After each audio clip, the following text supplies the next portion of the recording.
energetic America.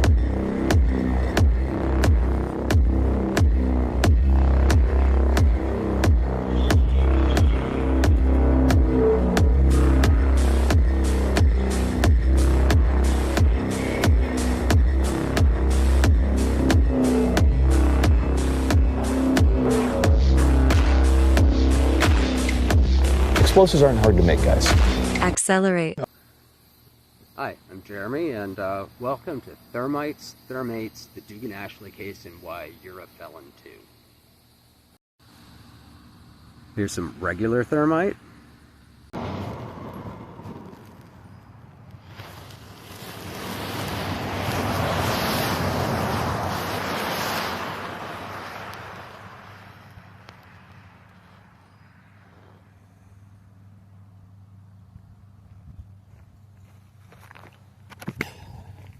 Decent amount of slag there. It's much brighter in person.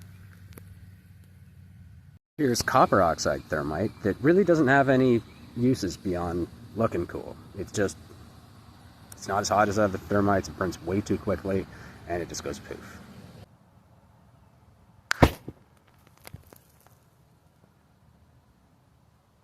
Here's some regular iron oxide thermate, using barium nitrate and a little bit of sulfur in addition to like a normal thermite mixture.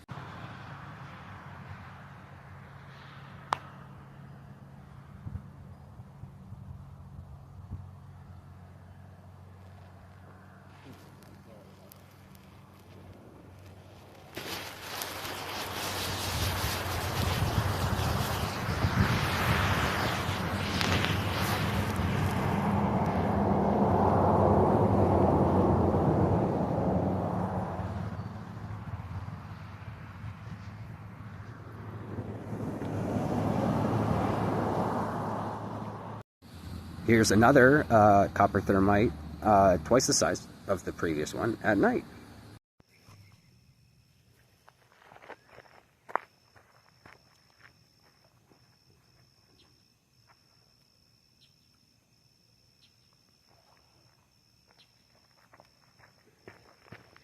Cut. I can't see shit. I need my other phone for a flashlight. Fuck.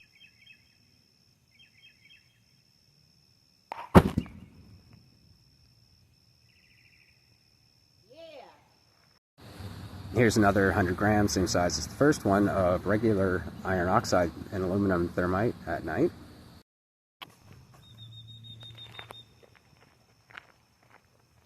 I'm gonna have to edit all of these anyway, so.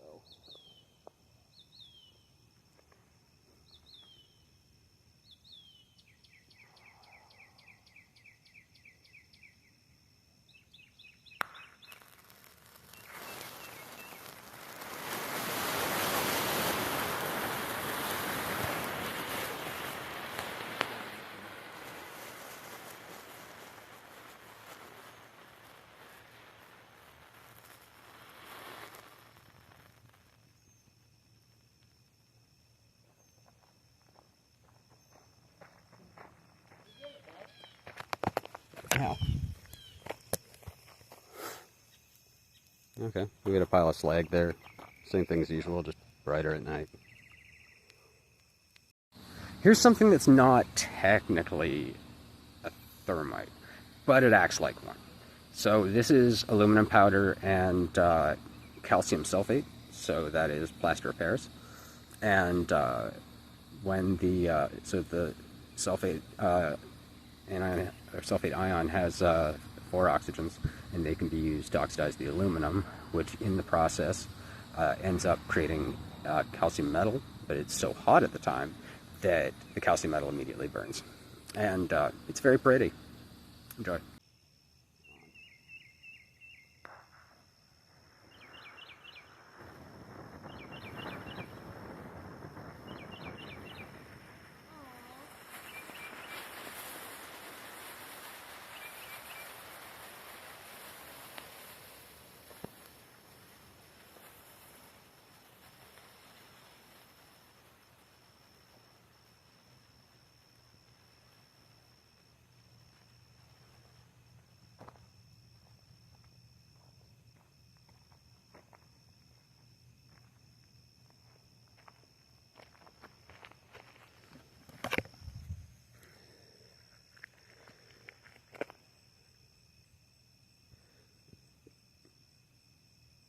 Okay, let's do another one.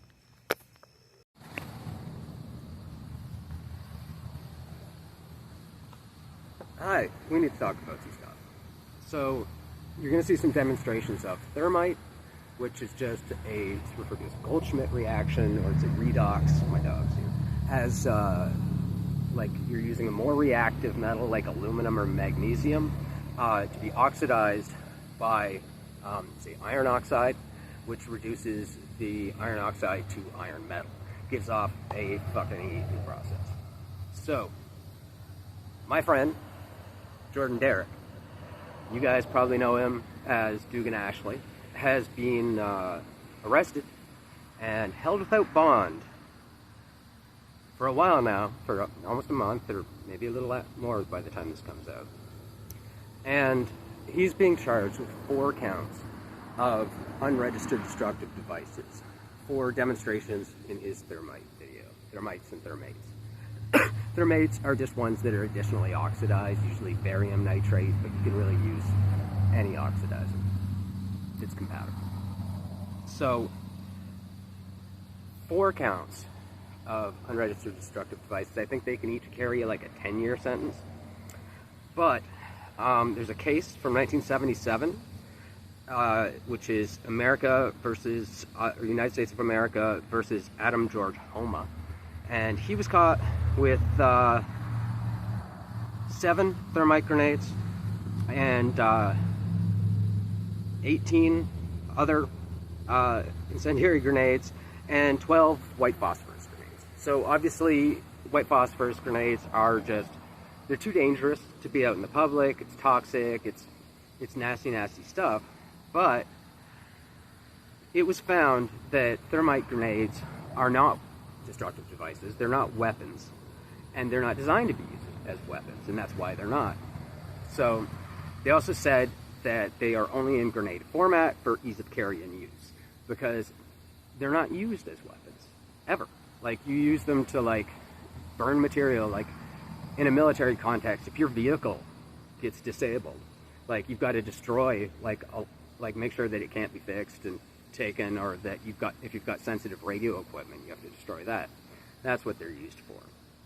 So, somehow, the feds have determined, and it's in the initial criminal complaint, it says, Agent so-and-so believes that Mr. Derrick was in possession of a destructive device at or around this date when the thermite video is being made. But these are plastic cups of thermite, and they are, if you like put it on somebody's car or something, yeah, I get it. Like, you're using it like to destroy property or something. But these are demonstrations that every chemistry channel has, and a lot of non-chemistry channels. If you look around YouTube, there are hundreds of thermite demonstrations, and none of these people have been charged, right? There are a bunch of cases within, or a bunch of aspects within this case, where the law is being deliberately misinterpreted and being applied in a way that it just hasn't been before. So we also have his indictment, where he's also got a charge of an unregistered destructive device for having what amounts to normal pyrotechnics hobby equipment, along with saying, like, oh, he had all these explosives over 3 years. And, oh, also his kids' BBs that they got from all the way across, like, the shed. So, here's some stuff that pretty much anybody who's into pyrotechnics or explosives has. So you've got, like, electronic matches. Like, yeah, they're an electric way to ignite things. Visco fuse, which is like your standard safety fuse. Time fuse, which is like about a 1/4 inch wide, and it's got an even like more standard burn time. That's for safety as well. Training grenade fuses. I can go right now and buy 100 fired training grenade fuses, because people reload them for like smoke grenades, which is legal because it's not a weapon. It's not being redesigned as a weapon. And the ATF at one point did try and arrest a guy. Well, they did arrest him, but they tried to convict him for possession of those used fuses, and it was found no. Remote igniters. You can buy these on Amazon, eBay, AliExpress, Temu, Wish, like all these companies, because they're used for fireworks and pyrotechnics for safety reasons. So you're not so close to it that there's a risk of like injury. M57 clackers, like for like claymores and stuff. I don't think he had one, but you can buy those. You can buy chemicals. There are many websites that are dedicated to pyrotechnics chemistry. Pyrochem Source, Fireworks Cookbook, Skylighter. There's a whole bunch of them. This isn't abnormal stuff to have or an indication you are making weapons. Field manuals as well, like the U.S. Army Improvised Munitions Manual that the government released to the public and allowed out in the space. So these things are all like normal stuff to have, and they don't in any way like show intent to make a destructive device. And I would argue that Dugan had all of these explosives in small amounts over the years for experimentation purposes, and he never made a destructive device. In those 3 years, he wasn't like making up hand grenades or claymores or anything like that. So I would argue that the fact that he had all that stuff that they think indicates it for 3 years and didn't do it is more indicative of a lack of intent. Because people who want to make like bombs, like for malicious purposes and stuff, they just pick an easy explosive and they make them. They don't experiment over years with small amounts of explosives, like not even enough for a hand grenade. They don't like do that. It's just not a thing that happens. Plus, there's a lot of stuff you can buy that most people are probably not aware of. I got some notes here. You can buy what's essentially a grenade launcher, but it's called a flare launcher, 37 millimeter. They've got them that look like the M79, like thumper rifle from Vietnam. They've got like copies that look like the M203 underslung grenade launcher for a rifle. And you can get explosive rounds for those. Mind you, they're not like shrapnel producing or anything like that, and it has to be under a quarter ounce of composition, usually flash powder in those. So you can buy those grenade launchers, and you can buy those shells. You can make those shells yourself. They sell shells for that. Back to the thermite thing, you can buy thermite kits. Like you can go onto like any of the pyro websites, and you can buy specifically the chemicals that are used to make and to ignite thermite, because you can't just light it with a match or something like that. It needs a much higher temperature. You can buy pre-mixed thermite because it's not considered an explosive or anything like that. It's just not going to ignite. It's safe to transport. It's used for welding railroad tracks, welding out in areas where you don't necessarily have electricity or you can't like lug an acetylene torch. Used for all sorts, also like way up high on like towers and stuff like that. It's used for that. You can buy thermite grenades.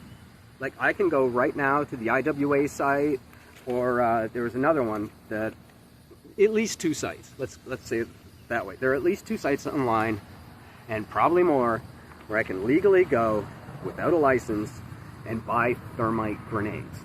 And that's because they're not weapons. The company themselves just say, hey, watch this safety video and like acknowledge that you're not going to do anything stupid. That's it. If you do try to use one as a weapon for some reason, that's when you're going to get charged with this destructive device. Dugan's also being charged. Oh, shut up. Dugan's also being charged with communication on like methods for the manufacturing of explosives. It's 100% legal to put out like videos and like papers and stuff like that. They had cases back in the day with the Anarchist Cookbook, and I believe it was the Poor Man's James Bond series, where it was decided that no, authors get protection. They're not encouraging violence or anything like that. They're just saying this is how it's done. There are all sorts of manuals. The government posts them as well. There's, like I said, there's the Improvised Munitions Manual. There's a booby trap manual, guerrilla warfare, all sorts of stuff that like you're allowed to have information on, and you're allowed to write and produce information on. Now, a failed terrorist in New Orleans supposedly had 2 of Dugan's videos on their device, 2 or 3. And his devices failed. Like, thankfully, they failed. Because he didn't realize he needed to use a detonator. Because, like, if you're not familiar with it, most secondary explosives need a detonator to be set off. In fact, all secondary explosives do. Within an hour of the press release from the FBI talking about what the guy used, which is TMTN, also known as arsalt, it's a weird niche kind of explosive. And Dugan did do a video on it, but like it was like a week and a half before that came out, and some of the ingredients are a little hard to find. Sodium nitrite. Most places have stopped selling it because people on Reddit were encouraging people to commit suicide with it, which is unacceptable, and it just causes problems. But yeah, he obviously didn't watch Dugan's video. Dugan's video really only outlined a paper from Lawrence Livermore Laboratories. Like, it's public. It's, God, I think it's from like the 50s or 60s. It's been around for a while. There's nothing new, there's nothing secret, nothing like that. And the law's never been applied this way, just like the law has never been applied this way in most of his indictment. Normally, say I were to meet a guy who's like, yeah, I'm an ISIS dude and I want to blow up whatever. And I told him, okay, here's what you buy, put it together this way, and do it like that. Then I'm guilty of that, because I know that he has the intent to go out and misuse that. Whereas in the charges and everything, they're saying that because Dugan knew that it could be misused and mentioned that in a video, then he's guilty of that charge. Which is ridiculous, because he never actually talked to this guy. The guy was a jihadi. Like, no. Like, Dugan fought in Iraq. He hates those people. He would never, like, knowingly help somebody like that. So, that's just... This would open up video creators, authors, even scientists posting research papers to liability if somebody misused their information. It could be anything from, like, being, like a gun tuber, and like you show like a reload technique that somebody uses several years later in a mass shooting, then suddenly you're liable for that, which is bullshit. That doesn't make sense. Like, same as if like you were a tax consultant and you taught somebody how to do their taxes, and then they used something that you taught them like years down the line to like defraud the government on their taxes. It's not illegal, and it's ridiculous. Okay. So we've gotten through the thermites and the other destructive device charge. We've also got a charge of being in the business of making explosives without a license.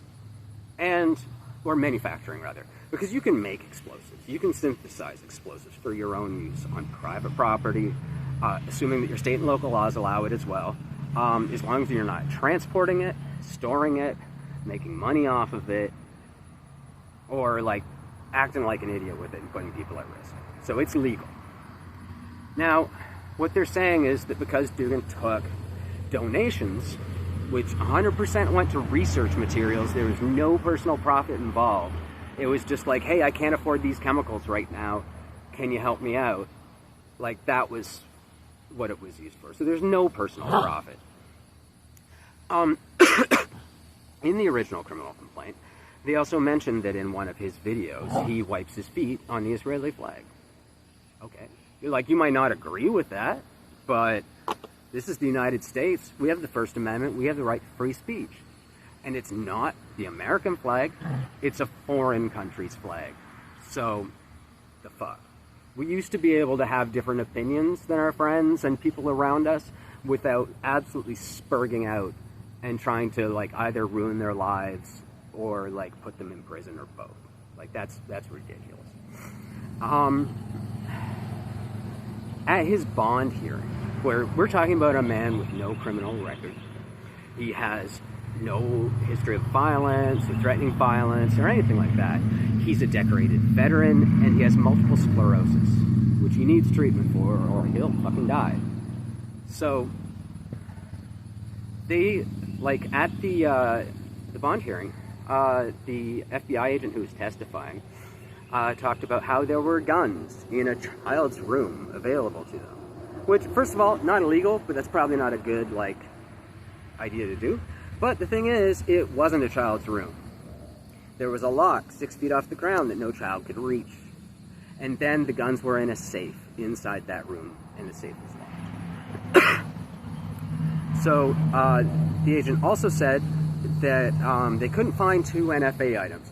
I believe it was a Salvo 12 shotgun suppressor and a PS90, like, short-barreled rifle. And that because they couldn't find them, he must have transferred them to prohibited persons. So transferred them, given them, sold them to a felon, an illegal immigrant, some person who's been committed, somebody who is not allowed to have weapons. There's zero proof of that. There's zero evidence of that. There's zero, like, that came out of the fucking blue. Like, I don't know how she came up with that. There was another one. What was the other lie? But anyways, those NFA items were found at his house the next day by a mutual friend of ours. The P90, or PS90 technically, was beside the bed, because that's his home defense gun. And the Salvo 12 shotgun suppressor, which is the size of a thermos almost, was sitting in plain sight. So, either they're just grossly Keystone Cops incompetent, or it's a malicious type thing. I am shocked by this case, because normally with federal cases, they gather evidence over months or years. And by the time that they come and raid you, they have solid evidence of crimes. In this case, they don't. The Thermite stuff was like, Agent so-and-so feels or believes that this was a destructive device. There's no rationale behind that, at least not that they have made public, and it's dumb. So, if he's kept in jail, he's going to lose his MS treatments, and his family's going to lose at least the majority of his VA benefits that they live on. At the bond hearing, and this is just because he's locked up, if they'd given him a bond, this wouldn't be an issue. But at the bond hearing, after all these straight-up lies and other facts about the case were given, the judge started talking about hate speech and anti-Semitism. And fine, you don't have to agree with that. Like, but it's his right to express his opinions. And I don't think that legitimate criticism counts as anti-Semitism. I just don't. I know him too well to think that he hates people for, like, no reason. Or to think he hates people. He doesn't. He just has pointed out some interesting issues. So, after the little hate speech spiel, the judge said, and this should be a correct quote, Focus Trip wrote all this stuff down. Thanks, John.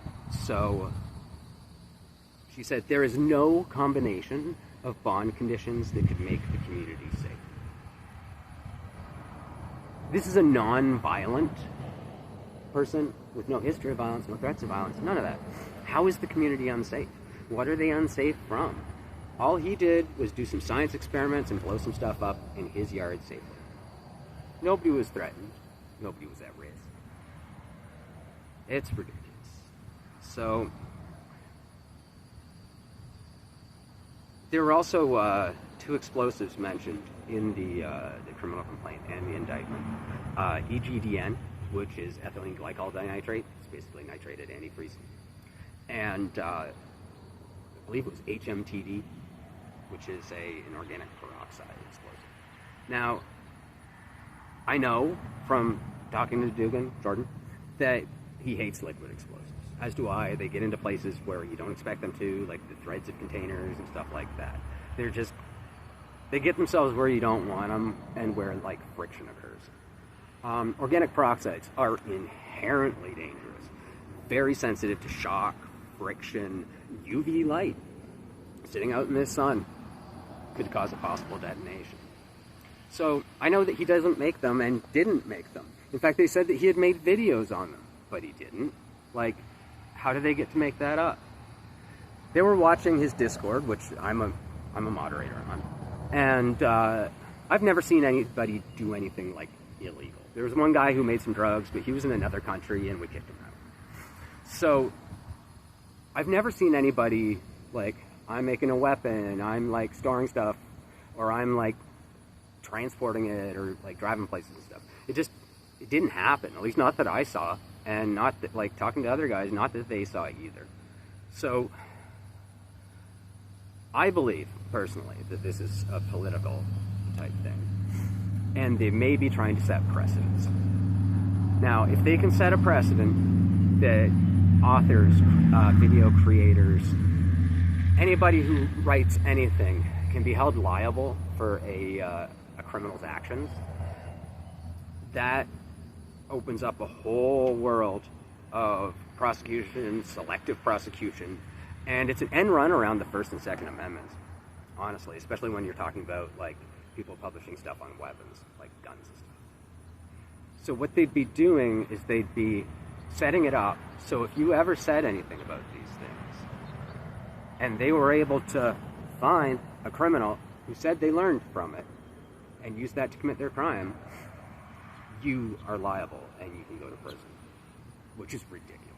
We have the First Amendment here in the United States, we have the Second Amendment, and neither of those are granted by government. Those are granted by God, and the amendments are supposed to hold the government in check, to not violate our God-given rights. Okay.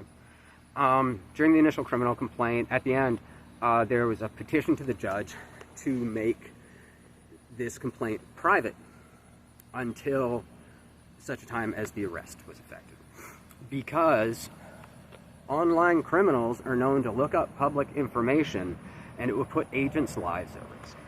Now, this is blatant fear-mongering, like, and I believe it was aimed at us members of the Discord, because, like, even if we had known that it was coming or something like that, I mean, Jordan would have known too, but we're not going to go out and ambush FBI agents or something like that. We're family men. We are aggressively law-abiding.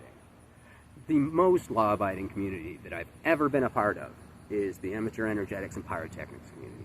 People are very careful, very, very careful to follow the law, because the penalties are so harsh.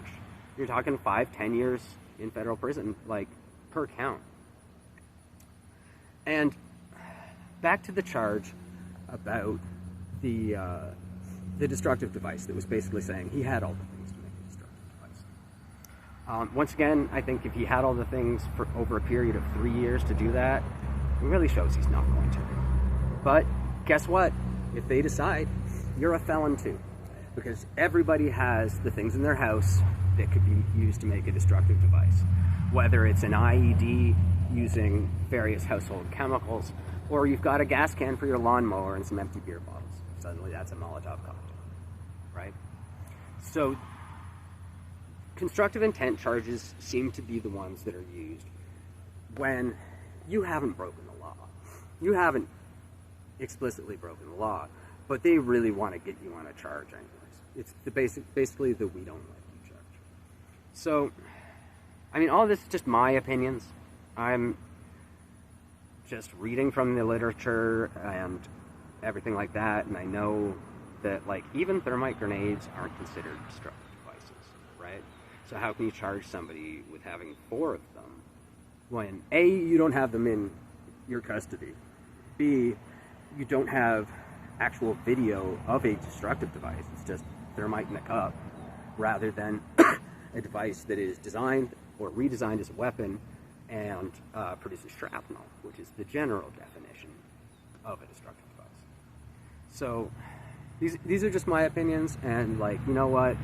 Maybe I'm totally wrong, but I don't think I am. I think that the fact that he was putting out easily digestible videos on explosives, that if you were intelligent enough, you could sit down and watch them and you can learn from them. Now, doesn't mean that any of the viewers are going to go out and do anything bad. No. Like I said, like, this community is aggressively law-abiding. So I don't think they like the fact that he was disseminating information in that way. And I really don't think that they liked him being vocal about his views on Israel and Judaism in general. I mean, it's one of the sacred cows. You can't go after Judaism or Jews, but you can go after Muslims, and you can go after Christians. So, I don't know.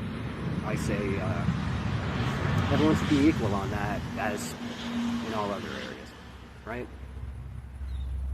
So, these laws, as I've said, are being applied in ways they've never been applied in before.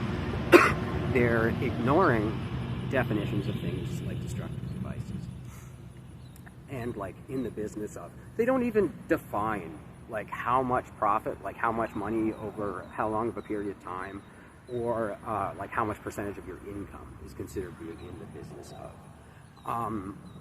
They were just told, the Gun Owners of America, I believe it was, just won a lawsuit against the ATF. I mean, we were talking about FBI before, but against the ATF, saying that they're in the business of rule for federal firearms dealers. So your local gun store and your buddy down the street who, like, sells a few guns, like, on the side, but has a license, that their definitions were far too vague. They were trying to trip people up on the tiniest things, like a spelling error in paperwork. So they were told that you can't do that anymore.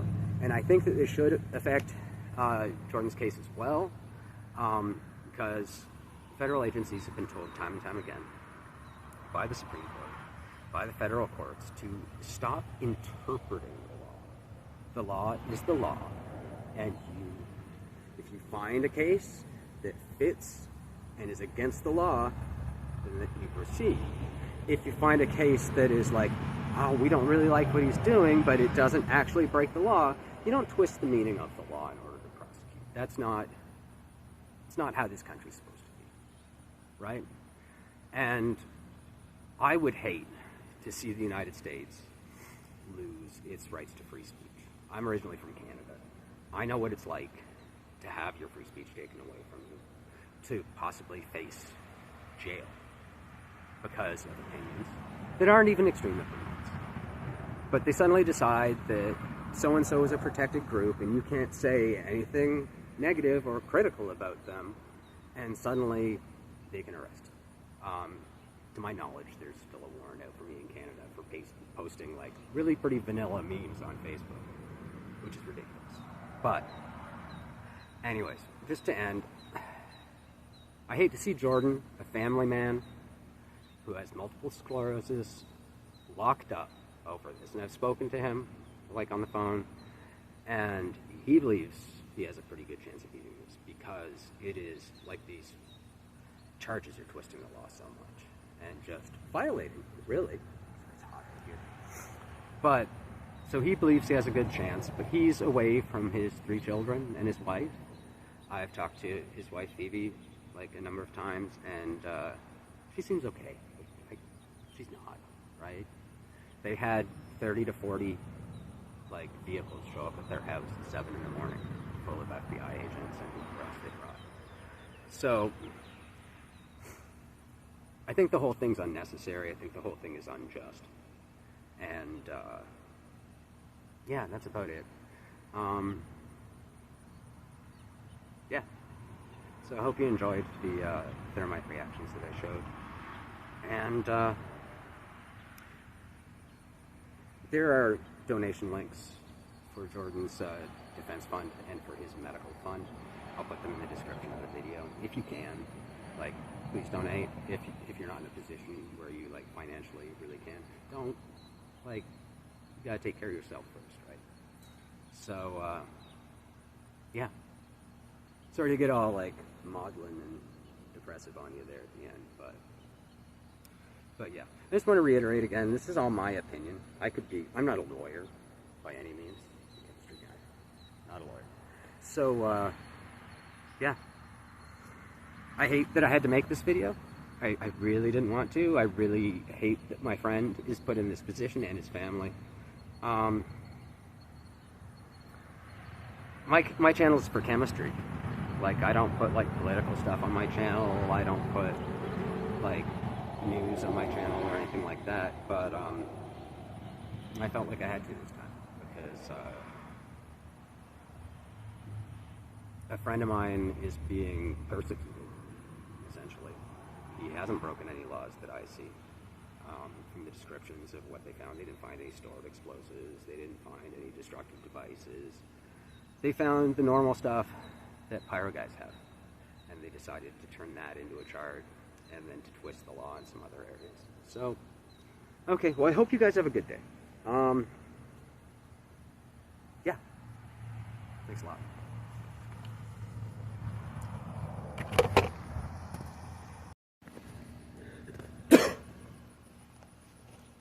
Okay, just interjecting again. Something that I got sidetracked on. The failed New Orleans attacker, Jabbar. Within half an hour to an hour of like finding the press release that the FBI put out explaining the explosive, guys in the Discord, we dug up like the video that we believe he actually used. It's an Al-Qaeda training video. It's on YouTube. It's been there for, I believe, like 15 years. And it does not mention detonators. So that's much more likely what he used. I think that maybe he downloaded Dugan's videos, supposedly. I don't know if that's true or not, based on other things in the case. But I think that if he did download them and he did watch them, they went over his head.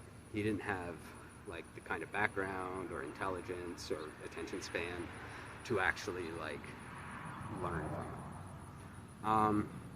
It's a weird case too. He didn't really have any history of extremism. It just sort of came out of nowhere. So I don't know. That's just not to get into like conspiracy theory stuff and everything like that, but it's an odd